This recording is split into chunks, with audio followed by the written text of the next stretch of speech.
Išliekite savo širdyje, pasitikėk jo visados, o manoji tauta, išliekite savo širdį jo artume, jis yra mūsų užuovinė. Psalmė 62 skyrius, 9 eilutė. Kaip gera, kad mūsų viešpats yra čia, kaip gera, kad jis išklauso mus, kaip gera, kad jam skirta vieta mūsų gyvenime. Kaip gera, kad jis yra mūsų užuovėje. Kur dar galėtume mes eiti? Kas geriau supranta mus nei tėvas danguje? Kas gali geriau paguosti nei jis?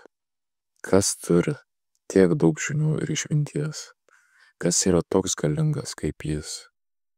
Taip, su Dievu esame išaukštinti su savo rūpesčiais, abejonėmis, skausmais ir baimėmis. Mes tikrai galime išlieti širdį Dievui. Kai kurie laksto po kaimus ir visiems pasakoja savo rūpesčius. Tačiau tikras tikintysis atsitraukia ir pasakoja savo vargus Tėvui. Jis išlieja savo širdį Dievui, nes jis žino, kad Tėvas išklausys ir padės.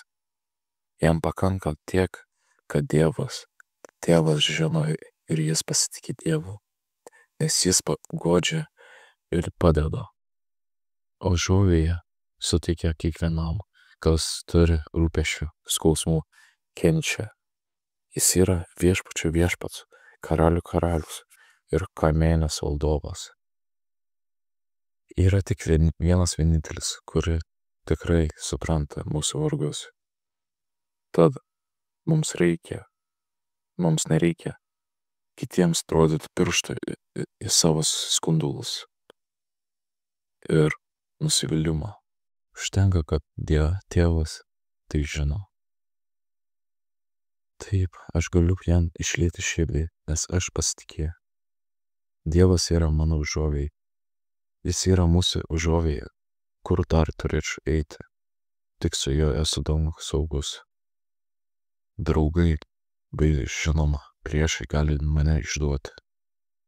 Kiti galbūt džiaugiasi, kai mane ištinka nelaimė. Kodėl turėčiau pasiklauti žmonių užuojautą? Jie nelinki mano gero. Man pakanka to, kad Dievas yra mano užuovėja.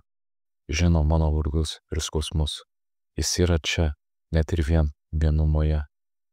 Kai man jo reikia, visada skiria man laiko, niekada neskuba. Dėkoju Tėve danguje, kad tu esi arčiau manęs nei kiti žmonės. Tu gerumu gali paguosti ir padėti. Taip, Tėve, tavo glėbyje esu saugus. Dėkoju, kad esu tavo vaikas. Amen.